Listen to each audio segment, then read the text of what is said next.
Hello kids, welcome to the class of Environmental Studies, class 5. So today we are continuing our unit number 1, Human Body. The chapter number is 3, Digestion. So आज इस topic में से हमारे क्या learning objectives रहने वाले हैं? Why do we need food? हमें फूड की रिक्वायरमेंट क्यों है? प्रोसेस ऑफ डाइजेशन, डाइजेशन के क्या प्रोसेस होता है? डिफरेंट टाइप्स ऑफ टीथ, उसके बाद हम पढ़ेंगे हमारे माउथ में क्या क्या डिफरेंट टाइप्स के टीथ प्रेजेंट है एंड देयर फंक्शंस, उनके फंक्शंस के बारे में भी जानेंगे. Right way of cooking and eating food, and cooking करने के और खाना खाने के क्या राइट वेज होते हैं उसके बारे में भी हम जानेंगे. सो शुरू करते हैं. Why do we need food? हमें फूड की रिक्वायरमेंट क्यों है? All living things need food for their survival. Food give us energy to do work. So her living things को जो है फूड की रिक्वायरमेंट होती है सर्वाइव करने के लिए. क्यों होती है? क्योंकि फूड जो है हमें एनर्जी प्रोवाइड करता है काम को करने के लिए. Food helps in proper growth and development. It keeps us healthy. वो जो है हमारी प्रॉपर डेवलपमेंट और ग्रोथ करने में भी हेल्प करता है एंड हमें जो है हेल्दी और फिट बनाए रखता है. It also protects us from diseases. So food is necessary for the survival. और साथ ही फूड जो है हमें काफ़ी सारी बीमारियों से भी सेव करके रखता है. इसलिए फूड जो है बहुत ही ज़्यादा इसेंशियल है, बहुत ही ज़्यादा रिक्वायर्ड है हमारे सर्वाइवल के लिए. The energy from food builds the muscles strong that are needed to work efficiently. So, जो हमें फूड से एनर्जी मिलती है उससे क्या होता है, जो हमारी बॉडी के मसल्स होते हैं वो जो है स्ट्रांग होते हैं. मसल स्ट्रांग होती है तो हम जो अपना वर्क है बहुत ही एफिशिएंटली कर पाते हैं. We eat different types of food. We eat rice, pulses, vegetables, fruit, spices, edibles, oil etcetera. हम जो है बहुत ही डिफरेंट टाइप्स ऑफ फूड खाते हैं, जैसे फ्रूट्स, वेजिटेबल्स, ऑयल्स खाते हैं, स्पाइसेस खाते हैं, पल्सेस खाते हैं. We eat food in various forms, cooked, ripened or raw. We get our food from either plants or animals. So, जो humans होते हैं वो जो फूड को खाते हैं वो काफ़ी सारे फॉर्म्स में खाते हैं. एक हो सकता है कुक्ड यानी पका हुआ खाना खाते हैं. कुछ जो होते हैं वो खाते हैं रॉ फूड्स खाते हैं यानी as a vegetable, as a salad के फॉर्म में खाते हैं. एंड जो हमारा मैक्सिमम फूड होता है वो हमें जो है 2 सोर्सेज से मिलता है. कौन से 2 सोर्सेज है? प्लांट्स और एनिमल्स. सो हमें मैक्सिमम फूड जो भी रिक्वायरमेंट हमारी फुलफिल होती है वो हमारी प्लांट्स और एनिमल्स में से होती है. Let me answer. Name 2 foods that are rich in fat and 2 foods that are rich in vitamins. So kids, you will write the answer of this question on your own in your notebooks. Our food must contain carbohydrates, proteins, fats, vitamins, roughage and minerals. These nutrients are very essential for proper growth and development. So, अगर हमें अपनी body की proper growth और development चाहिए, उसकी importance है, तो हमारे फूड में जो है क्या क्या प्रेजेंट होना चाहिए? हमारे फूड में जो है ये सारे न्यूट्रिएंट्स जो है प्रेजेंट होने चाहिए, जैसे फैट्स हो गए, मिनरल्स, विटामिन्स, फाइबर, प्रोटीन्स और कार्बोहाइड्रेट्स, सो दैट हमारी बॉडी जो है प्रॉपरली ग्रो कर सके और उसकी डेवलपमेंट हो सके. Teachers note. Everybody needs good quality of food to grow and survive. Discuss the different processes and functions of the human body to digest food. So kids, this activity will be performed by your teacher in your classroom. Protein. Protein helps us in bodybuilding. It helps in our growth. It also helps in healing process. So, जो protein होता है जो हमें food से required मिलता है, requirement fulfil करता है, वो जो है हमें किन चीज़ों में हेल्प करता है? वो सबसे पहले हमारी बॉडी बिल्डिंग में हेल्प करता है, वो हमारी ग्रोथ में हेल्प करता है और हमारे हीलिंग प्रोसेस में भी काफ़ी ज़्यादा हेल्प करता है. Pulses, beans, peas, egg, cheese, fish and meat are all proteinated food. So, अगर हम प्रोटीनेटेड फूड की बात करें यानी ऐसे फूड की बात करें जिसमें से हमें प्रोटीन मिलता है तो वो कौन कौन से हैं? पल्सेस हो गई यानी दालें हो गई, बीन्स हो गए, एग हो गए, चीज़, फिश और मीट, इन सब से जो है हमें प्रोटीन मिलता है। एंड किड्स, यहाँ पे जो है आप पिक्चर्स को देख सकते हैं जो कि प्रोटीनेटेड फूड की है। Carbohydrate. Carbohydrates provide us energy to do physical work. We get carbohydrates in two forms, sugar and starch. So जो कार्बोहाइड्रेट होता है वो हमारी बॉडी को इसलिए रिक्वायर्ड होता है क्योंकि वो हमें एनर्जी देता है कि हम जो है डेली बेसिस पे फिजिकल वर्क को कर सकें। एंड जो कार्बोहाइड्रेट्स होता है वो हमारी बॉडी को दो फॉर्म्स में मिलता है, एक होता है शुगर की फॉर्म में और दूसरा होता है स्टार्च की फॉर्म में। The sugar cane contains sugar, cereals such as wheat, rice, maize, and vegetables like potato contain starch too. So, अगर हम फूड के सोर्सेज की बात करें तो जो शुगर है वो हमें शुगर केन से मिलता है एंड जो सेरेल्स होती हैं जैसे व्हीट हो गया, राइस, मेज और वेजिटेबल्स, इनमें जो है हमें स्टार्च मिलता है एंड जैसे पोटैटो होता है उससे जो है हमें स्टार्च मिलता है। सो ये ऐसे सोर्सेज हैं जिसमें से हमारी बॉडी को जो है कार्बोहाइड्रेट्स की फुलफिलमेंट पूरी करता है। एंड यहाँ पे किड्स आप पल्सेस की पिक्चर्स को देख सकते हैं। Fats provide more heat and energy than carbohydrates. It is stored beneath our skin to keep us warm. So जो फैट्स होते हैं वो हमारी बॉडी को जो है हीट और एनर्जी प्रोवाइड करते हैं ज़्यादा एज कम्पेयर टू कार्बोहाइड्रेट्स। यानी कार्बोहाइड्रेट्स भी हमें एनर्जी देते हैं लेकिन जो फैट्स होते हैं वो हमारी रिक्वायरमेंट जो है ज़्यादा फुलफिल करते हैं। एंड ये कहाँ जाके स्टोर होते हैं? ये हमारी स्किन के नीचे जाके जो है हमारी बॉडी में स्टोर होते हैं एंड हमारी स्किन को जो है वार्म प्रोवाइड करते हैं। Oil, butter, nuts, ghee are foods containing fats. We should take fats only in approximate quantity. Too much of oily things make us more fatty. So अगर हम सोर्सेज की बात करें जिसमें से हमें फैट्स मिलता है तो वो हो गया बटर, ऑयल, घी, नट्स हो गए। ऐसे जो फूड्स होते हैं इनमें फैट्स कंटेन होता है, लेकिन हमेशा हमें जो है एडवाइस किया जाता है कि हमें जो है फैट्स एक प्रॉपर रिक्वायरमेंट में एक अप्रॉक्सीमेट क्वांटिटी में खाना चाहिए। अगर हम ओवर ईटिंग करेंगे फैट्स की तो उससे क्या होता है हमारी बॉडी जो है ज़्यादा फैटी बन जाती है, इसलिए हमें जो है प्रॉपर रिक्वायरमेंट के हिसाब से ही खाना चाहिए। एंड किड्स, यहाँ पे जो आप पिक्चर्स को देख सकते हैं which are fat rich food. Roughage.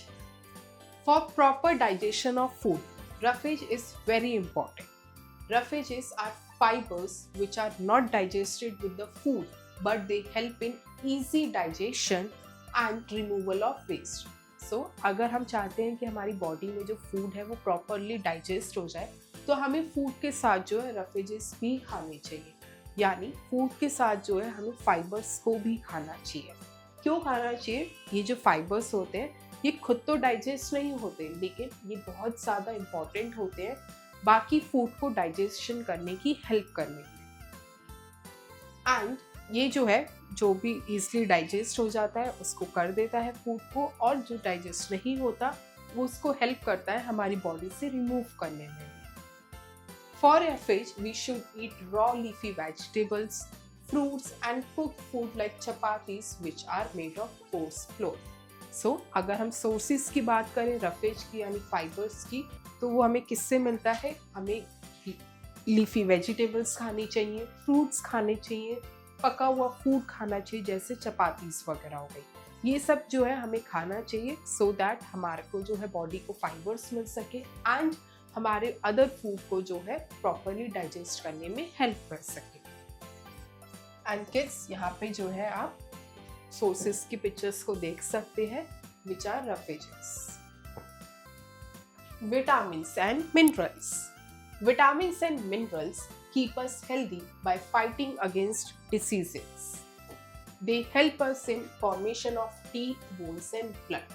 So जो vitamins and minerals होते हैं ये जो है हमारी बॉडी को हेल्दी बनाए रखते हैं by fighting against the diseases। यानी विटामिन्स और मिनरल्स जो है हमारी बॉडी की रिक्वायरमेंट को फुलफिल करते हैं। कैसे?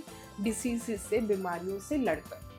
ये जो है हमारे टीथ को जो है हमारे माउथ में जो टीथ प्रेजेंट होते हैं और जो बोन्स होती है हमारी बॉडी में ब्लड होता है उसको जो है प्रॉपरली उनके फंक्शंस को भी ध्यान में रखता है।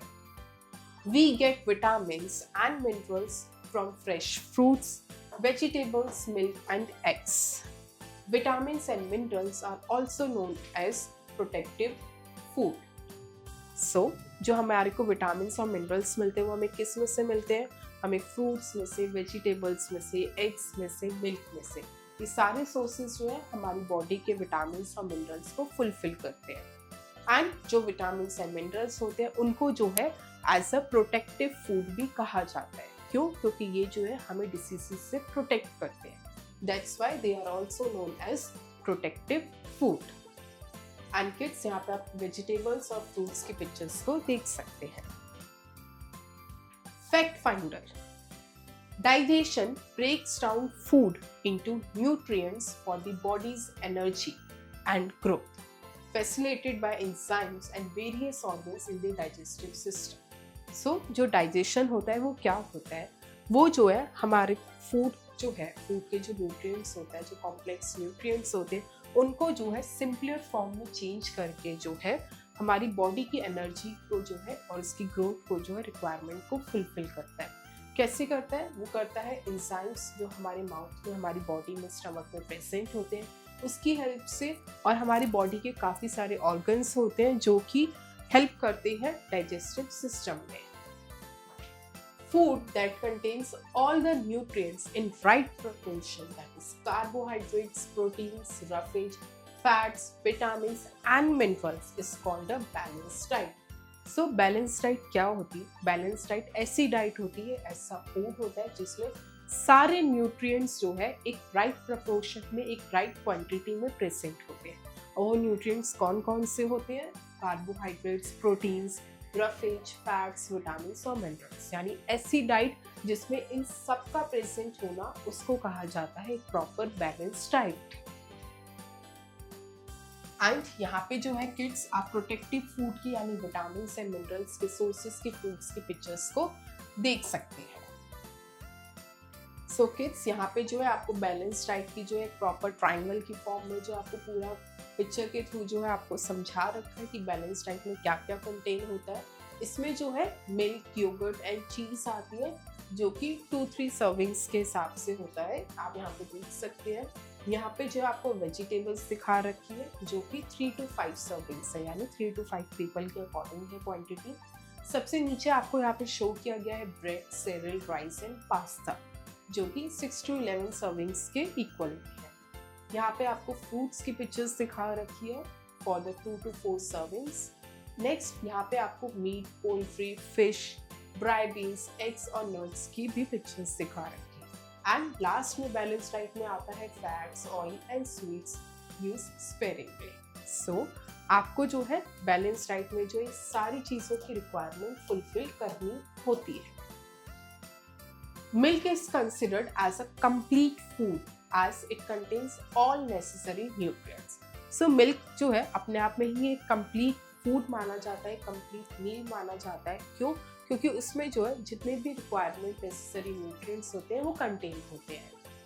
The quantity of nutrients in our food is measured in calories. So हमारे food में जो nutrients की quantity होती है वो किस form में measure करी जाती है? वो करी जाती है कैलोरीज की फॉर्म में।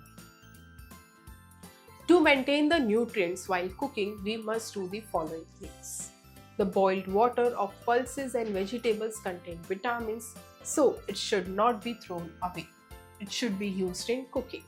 So हमें जो है खाना बनाते टाइम अगर हम चाहते हैं कि जो भी न्यूट्रिएंट्स हैं वो वेस्ट ना जाए, हमारी बॉडी को फुलफिली मिल सके, तो हमें जो है उन चीज़ों का प्रैक्टिस करना चाहिए। जैसे जब हम वेजिटेबल्स और पल्सेस को बॉईल करते हैं पानी में, तो उससे क्या होता है, उनको बॉईल करने में उसके पानी में जो है सारे उनके न्यूट्रिएंट्स चले जाते हैं और vitamins.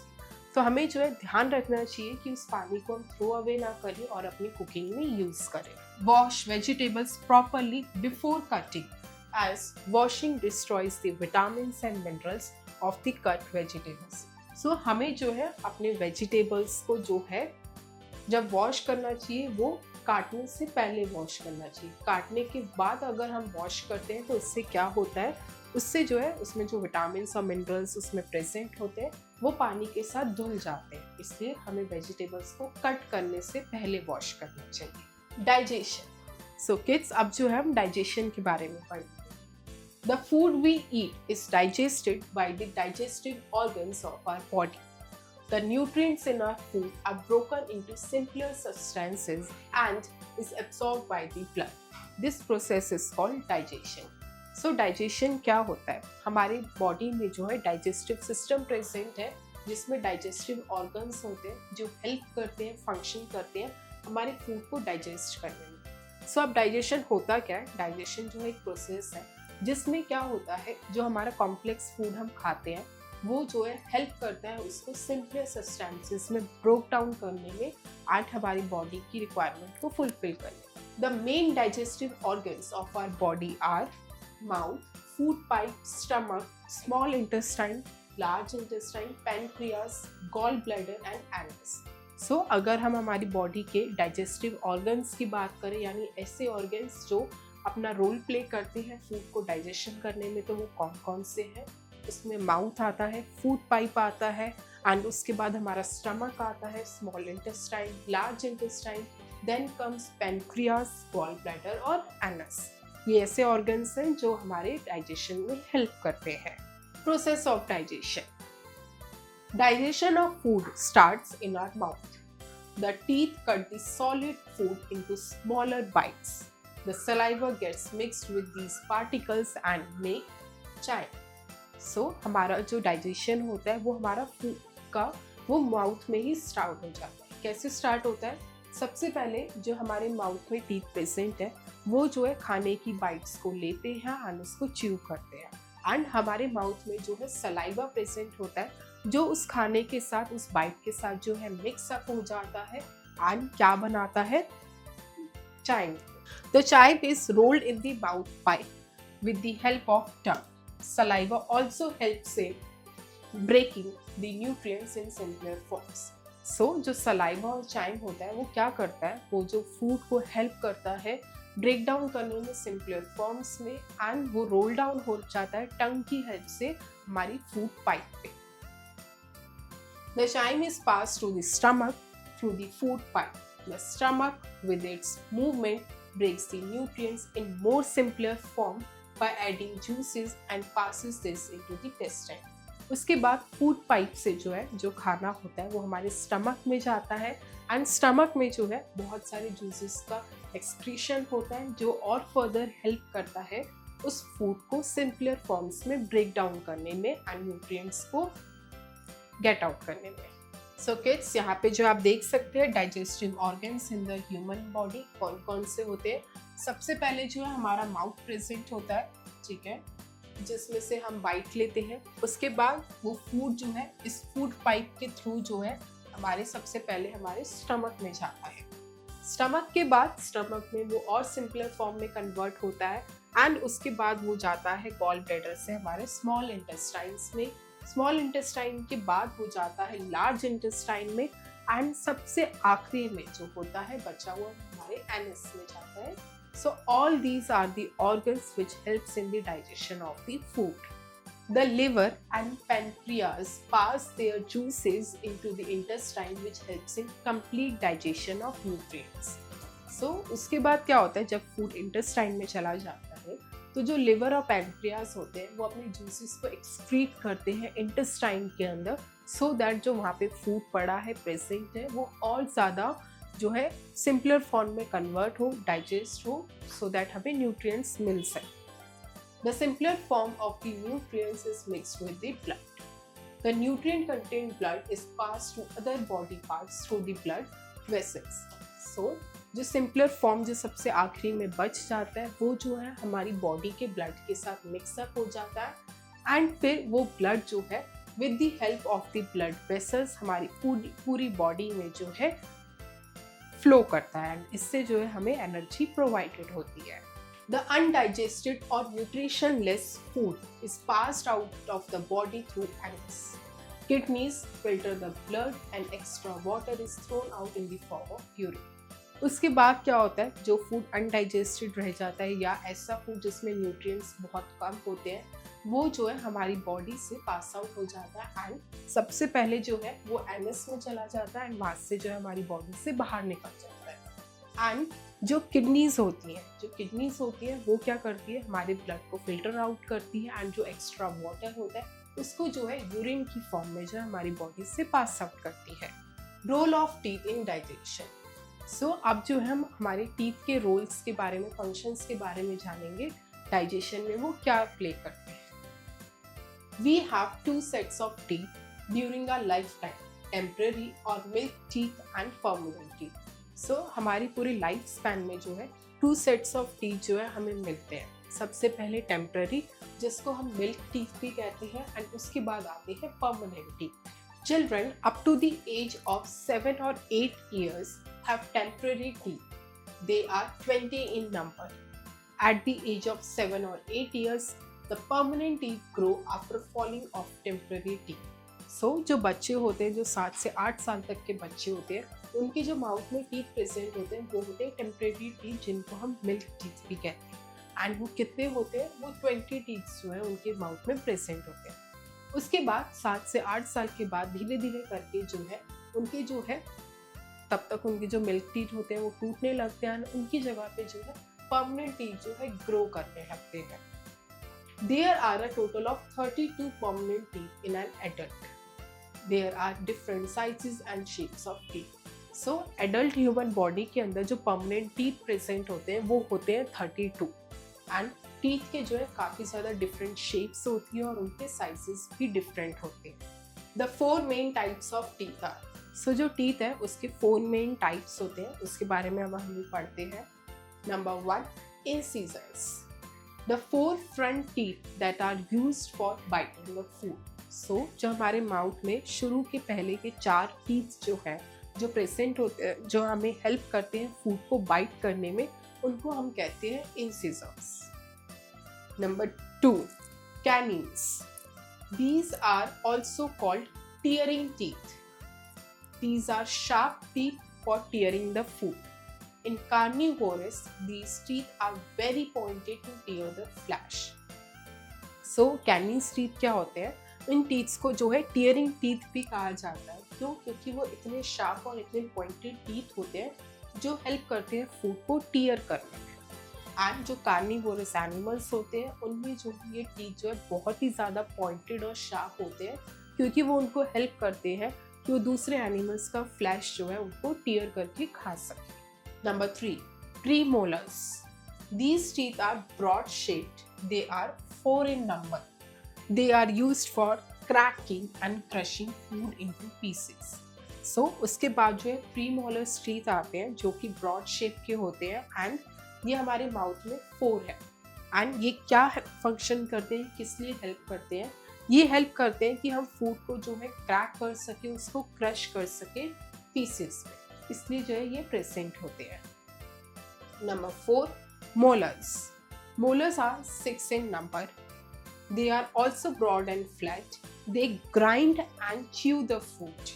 The last molars are also known as wisdom teeth. So जो molars होते हैं वो भी जो है वो पहली बात तो 6 होते हैं नंबर्स में एंड वो ब्रॉड और फ्लैट होते हैं। इनका क्या काम होता है, ये जो है फूड को और ज़्यादा च्यू करने में हेल्प करते हैं और ग्राइंड कर देते हैं, यानी जो छोटे टुकड़े होते हैं उनको क्रश करने में और ज़्यादा चूरा बनाने में हेल्प करते हैं। एंड जो लास्ट मोलर्स है, यानी जो हमारे माउथ में पीछे की साइड आखिरी में जो 2 मोलर्स प्रेजेंट है, उनको जो है विजडम टीथ भी कहा जाता है। सो किड्स, यहाँ पे आप देख सकते हैं teeth in the upper jaw of an adult के जो अपर जॉ होता है उसके टीथ की पिक्चर्स जो है यहाँ पे आपको पूरी शो करी गई है। कैसे आपको थर्ड मोलर जो है यहाँ पे दिखा रखा है, ये सेकंड मोलर होता है, ये first molar, second premolar, first premolar, then canine, lateral incisor और सेंट्रल इंसिजर। सो सारे टीथ का जो है एक एक एग्जाम्पल जो है आपको इस अपर जॉ में शो किया गया। Eating too much of sweets like chocolates, toffee, cold drink and ice cream also decay our teeth. For proper digestion, we must take care and improve our eating habits. So, अगर हम बहुत ज़्यादा मीठा खाते हैं जैसे स्वीट्स हो गई, चॉकलेट्स, टॉफ़ीज़, कोल्ड ड्रिंक्स और आइस क्रीम्स, सो इससे क्या हो सकता है, इससे जो है हमारे टीथ जो है उस पर कीड़ा लग सकता है, वो खराब हो सकते हैं। एंड अगर हम चाहते हैं हमारी बॉडी में जो है प्रॉपर डाइजेशन हो, तो इसके लिए हमें क्या करना है, हमारी जो ईटिंग हैबिट्स है, खाने की आदतें हैं, उनको जो है इम्प्रूव करना चाहिए, उनमें जो है कुछ चेंजेस करने चाहिए। Here are a few tips for the easy digestion of food. So यहाँ पे जो है कुछ मेजर्स बता रखे, कुछ आपके लिए टिप्स बता रखिए जो आपको हेल्पफुल होगी फूड की इजी डाइजेशन में। Number 1, take small bites of food, chew it well.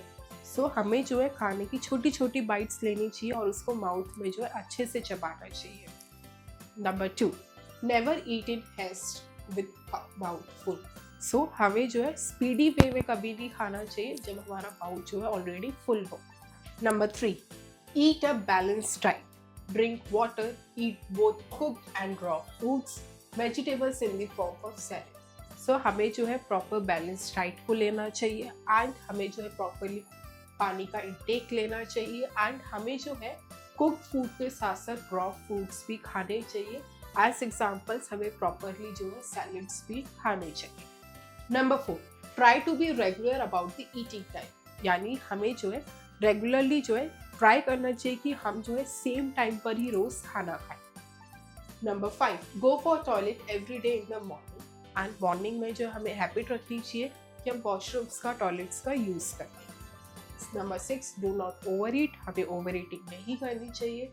Number 7, wash your hands before and after eating food, rinse your mouth well with water after taking your meal। सो हमें जो है एक proper habit होनी चाहिए कि हम खाना खाने से पहले और खाना खाने के बाद जो है डेली जो है अपने हैंड्स को प्रॉपरली वॉश करें और अपना खाना खाने के बाद जो है हम अपने माउथ को क्लीन करें, वाटर से गार्गल्स करें।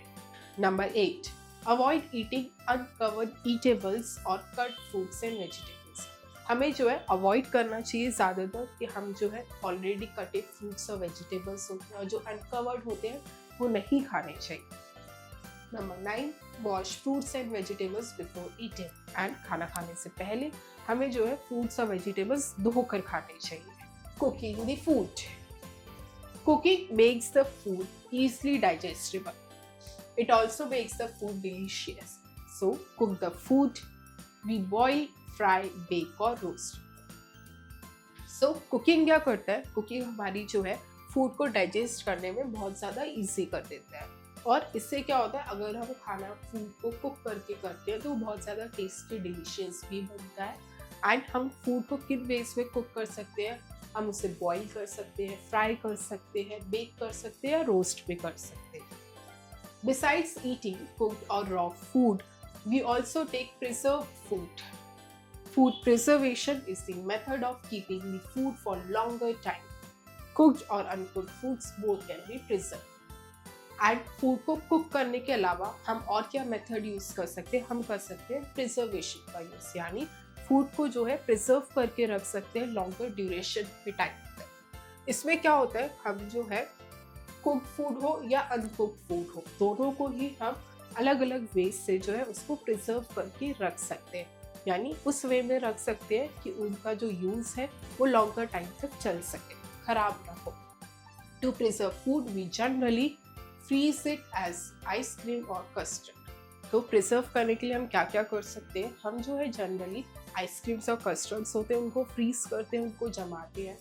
Canned it as in tin food, जो टिन फूड होता है उनको कैंस में रखते हैं। Salt it as in pickles, और पिकल्स जो अचार होते हैं वो खराब ना हो जाए तो उसमें हम नमक डाल के रखते हैं as a preservative. Sweeten it as in jam, jelly and chutney, जो जैम, जेली और चटनीज होती है उनमें जो हम स्वीटन्स डाल के रखते हैं, कुछ मीठा डाल के रखते हैं जिससे वो खराब ना हो। Oil it is and pickles, pickles में ऑयल डाल के रखते हैं जिससे अचार जो है कभी खराब नहीं होता। Dehydrated, that is by keeping fruits and vegetables in sun or condensed milk. And एक और हम कर सकते हैं, हम डिहाइड्रेट कर सकते हैं, यानी ड्राई कंडीशंस में रख सकते हैं, जैसे फ्रूट्स और वेजिटेबल्स को धूप में सुखा लिया या उनको कंडेंस्ड मिल्क कर लिया। Food preservation, food preservation is a process that involves storing of perishable food materials for a long time so that they do not get spoiled and can be used later. So food preservation होता क्या है? Food preservation एक process है जिसमें जो है हमारे जो पेरिशेबल यानी जो बहुत ही इम्पॉर्टेंट फूड मटेरियल्स हैं उनको जो है हम इस तरह का से स्टोर कर सकें कि वो लॉन्गर ड्यूरेशन के टाइम तक हम उनको चला सकें, यूज़ कर सकें, सो दैट वो ख़राब ना हो एंड हम उनको बाद में कभी यूज़ कर सकें। There are different ways of food preservation. So food को प्रिजर्व करने के काफ़ी सारे डिफरेंट वेज होते हैं। सो अभी हम उनको स्टडी करते हैं। Refrigeration. The most common way to preserve food is to keep it at a low temperature. This is because germs cannot grow at a low temperature. This is called refrigeration. So refrigeration क्या होता है? एक सबसे ज़्यादा most common वे है जिसके through हम अपने फूड्स को डेली बेसिस पे प्रिजर्व करते हैं। क्यों करते हैं? क्योंकि रेफ्रिजरेटर्स में जो है टेम्परेचर लो होता है एंड टेम्परेचर लो होने की वजह से फूड में जो है जर्म्स पैदा नहीं होते। वो अक्सर जो है हाई टेम्परेचर्स पे ही पैदा होते हैं, इसलिए फूड को प्रिजर्व करने के लिए हम उन्हें रेफ्रिजरेटर्स में रखते हैं। We can preserve milk, vegetables, fruits, eggs and meat by refrigeration for several days. So हम जो है दूध को, वेजिटेबल्स, फ्रूट्स हो गए, एग्स हो गए, मीट हो गए, इन सबको जो है काफ़ी दिनों तक अगर हमें प्रिजर्व करके रखना है तो हम जो है फ्रिज में रख सकते हैं। Next is drawing. This method involves the reduction of water content in food items like fish, potato chips, bananas, papayas, etc. This is to prevent the growth of microorganisms. So दूसरे वे से हम कैसे preserve कर सकते हैं? Food को सुखाकर, यानी फूड के अंदर जो वाटर कंटेंट होता है उसको ख़त्म करके, उसको कम करके। इससे क्या होता है? उन फूड में जो है जो माइक्रो ऑर्गेनिजम्स होते हैं वो ग्रो नहीं करते और वो ज़्यादा टाइम तक चल पाते हैं। जैसे फिश हो गई, पटाटो चिप्स हो गए, बनानास हो गए और पपैयास हो गए। Food items are dried in dryers directly in the sun oven so as to remove all the moisture. So हम कैसे ड्राई कर सकते हैं? या तो हम उन्हें डायरेक्टली धूप में सुखा सकते हैं, ड्रायर्स में सुखा सकते हैं, हम ओवन्स का यूज़ कर सकते हैं सो दैट उस फूड के अंदर जितना भी मॉइस्चर है वो रिमूव हो जाए। सो किड्स, यहाँ पे आप देख सकते हैं ड्राइंग पोटैटो चिप्स को जो है खुले में सुखाया जा रहा है, धूप में सुखाया जा रहा है सो दैट उसका मॉइस्चर हट सके। Next is vacuum packing. Vacuum packing is the process in which food items are stored in air tight containers. Nuts are preserved by vacuum packing. So दूसरा वे है वैक्यूम पैकिंग का। इसमें क्या होता है? हम जो है फूड को प्रिजर्व कर सकते हैं जिससे वो एयर के कॉन्टेक्ट में ना आए और हम उनको एयर टाइट कंटेनर्स में रखते हैं जिसमें बिल्कुल भी हवा ना जाए। फॉर एग्जाम्पल जो नट्स होते हैं उनको जो है वैक्यूम पैकिंग के थ्रू प्रिजर्व करते हैं। Boiling food. Food like milk can be preserve by boiling. Boiling kills germs present in the milk. So और क्या वे होता है? हम जो है फूड को बॉईल करके रख सकते हैं। जैसे मिल्क को अगर हम बॉईल करते हैं तो हम जो है उसको प्रिजर्व करके रख सकते हैं, क्योंकि बॉईल करने से क्या होता है? मिल्क के अंदर जो जर्म्स प्रेजेंट होते हैं वो मर जाते हैं। Salting. The process by which moisture is removed by adding salt is called salting. It is also called curing. Meat is generally preserved by this method. So salting क्या होता है? जब हमें किसी फूड के मॉइस्चर को रिमूव करना हो तो हम उसको नमक लगा के रख देते हैं। इस प्रोसेस को कहा जाता है सॉल्टिंग एंड इससे जो है मीट वगैरह जो होते हैं उसको जो है प्रिजर्व करके रख सकते हैं। कैनिंग और bottling. Some food items go bad when they come in contact with the moisture in the air. Flour, biscuits, sugar, etc. remain fresh when they are kept in a dry can, tin or jar with a tight lid. So हम क्या कर सकते हैं? कुछ food items ऐसे होते हैं जो एयर के कांटेक्ट में जाके जो है खराब हो जाते हैं, सिल जाते हैं जिसको हम कहते हैं। तो हम उनमें जो है कैनिंग कर सकते हैं, उनको बॉटलिंग कर सकते हैं। सो हम जो है एयर टाइट ड्राई कैंस में, टिन्स में और जार्स में जो है उनको स्टोर करके रख सकते हैं जिससे वो खराब नहीं हो सकते। जैसे फ्लोर, आटा हो गया, बिस्किट्स हो गए, शुगर हो गए। Pickling. Pickling involves the preservation of foodstuffs like mango, lemon, chili in edible oils with salt and spices. So pickling क्या होता है? कुछ फूड आइटम्स को जैसे मैंगो, लेमन हो गया, चिलीज हो गए, उनको जो है कंटेनर्स में एडिबल ऑयल्स के अंदर पुट करा जाता है और उनमें जो है सॉल्ट और स्पाइसेस डाले जाते हैं जिससे जो है वो लॉन्गर ड्यूरेशन तक जो है कभी ख़राब नहीं होते। Fermenting food. The process of fermentation preserves food and also make it more nutritious and digestion. For example, curd is fermented milk. So fermentation से क्या होता है, ये एक ऐसा प्रोसेस है जिसपे जो है हम अपने फूड को प्रिजर्व करके रख सकते हैं एंड उससे क्या होता है जो फूड होता है वो और ही ज़्यादा न्यूट्रिशियस और हेल्प होता है डाइजेशन. जैसे curd is fermented milk. Curd जो है फर्मेंटेड मिल्क यानी मिल्क में से जो है हम दही बना सकते हैं. Curd is good for you and can help you feel better if you have diarrhoea. Idlis are made from fermented batter of rice and urad dal. So दही जो है हमारी हेल्थ के लिए भी अच्छी होती है. जब अगर किसी पर्सन को डायरिया है तो दही खाए, उसको काफ़ी ज़्यादा न्यूट्रिएंट्स मिलते हैं. एंड जो इडलीज होती है, इडलीज जो हम खाते हैं वो हमें किस में से मिलती है, हमें जो है राइस और जो उड़द दाल होती है उसका जो फर्मेंटेड बैटर होता है उसमें से जो हमें इडलीज बना सकते हैं. Fermented food helps you fight bad germs. Also such foods are oil free. So जो फर्मेंटेड फूड्स होते हैं वो जो है उसमें से जो जर्म्स होते हैं वो किल हो जाते हैं एंड ये जो है ऑयल फ्री फूड भी होते हैं. Infobits. Food is stored in 2 ways. Dry storage, wheat, pulses and sugar. Cold storage, foods and vegetables. So food को जो है 2 ways में स्टोर किया जाता है, ड्राई स्टोरेज में और कोल्ड स्टोरेज में. ड्राई स्टोरेज में हम रखते हैं पल्सेस, शुगर और व्हीट, और कोल्ड स्टोरेज में हम किले रखते हैं और फ्रूट्स और वेजिटेबल्स को रखते हैं. सो किड्स, यहाँ पे आप पिक्चर्स देख सकते हैं. ये पिकल है, एक मेथड है जिससे आप अपने फूड को प्रिजर्व कर सकते हैं. इट्स अ टिन फूड, यानी फूड्स को जो है टिन्स के कैंस में स्टोर करा गया है. And the last is freezed fruits and vegetables. And fruits and vegetables को जो है कोल्ड स्टोरेज में रखा गया है, फ्रीज करके रखा गया है जिससे वो खराब नहीं हो. समरी. सो अब हम चैप्टर के मेन पॉइंट्स को समराइज करते हैं. Food give us energy to do work.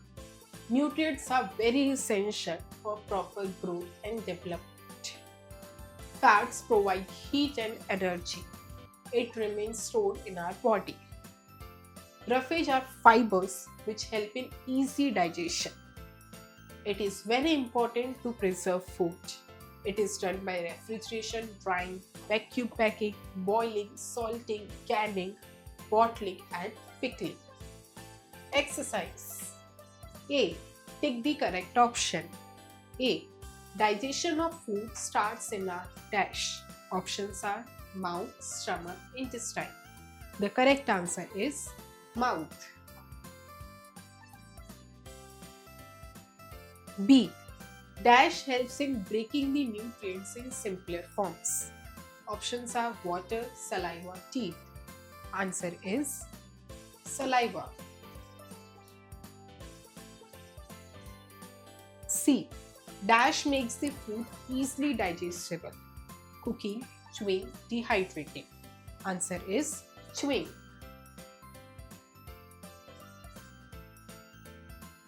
D.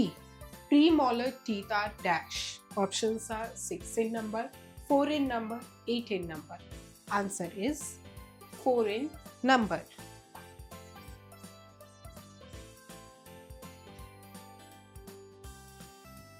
B. Fill in the blanks. A.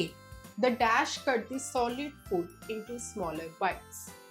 The answer is teeth.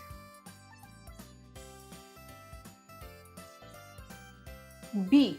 The last molar teeth are also known as dash. Answer is wisdom teeth.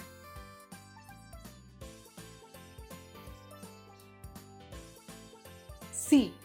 An adult has dash permanent teeth. Answer is 32. D. The chine through food pipe is passed to the dash. Answer is stomach.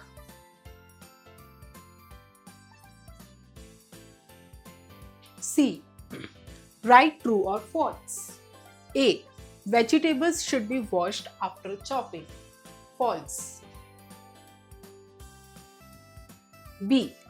Fried food have excess fat. True. C. Butter gives us energy, it has protein. True. D. Kidneys filter the blood and extra water. True. E. Food is not necessary for the survival. False. D. Match the following. So in this question we will match column 1 with the column 2. A. Molars. The correct answer is 1 for grinding. B. Incisors. The correct answer is 4 for biting. C. Canines. The correct answer is 3 for tearing. D. Premolars. The correct answer is 2 for crushing. E. Answer the following questions. A. Why is food necessary for us? The answer is food is necessary for us because food provides us the energy to do work. It helps in doing the physical exercises, physical work, and it keeps us healthy and fit and prevents us from diseases. B. Which are the main digestive organs of our body? The answer is the main digestive organs of our body are mouth, food pipe, stomach, small intestine, pancreas, gallbladder, large intestine, and anus. C. Explain 4 types of teeth. The answer is the 4 types of teeth are incisors, canines, premolars, and molars. D. How can you preserve food? The answer is we can preserve food by the various methods such as refrigeration, fermentation, pickling, boiling, and dehydrating, putting into the tank containers, in the airtight containers, etc. Activity time. Keep a mango in a fridge and another mango outside. What will happen to them after 4 days? So kids, इस activity में आपको क्या करना है, आपको 2 mangoes लेने हैं, एक मैंगो को आपको फ्रिज में रखना है और दूसरे मैंगो को जो है आपको बाहर रखना है, ओके, फ्रिज के बाहर, एंड 4 डेज तक जो है आपको उनको ऐसे ही छोड़ देना है.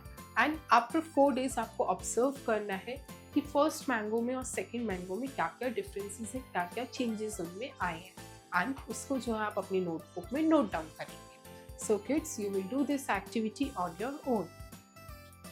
Thank you kids. I hope you enjoy the learning. See you in next class.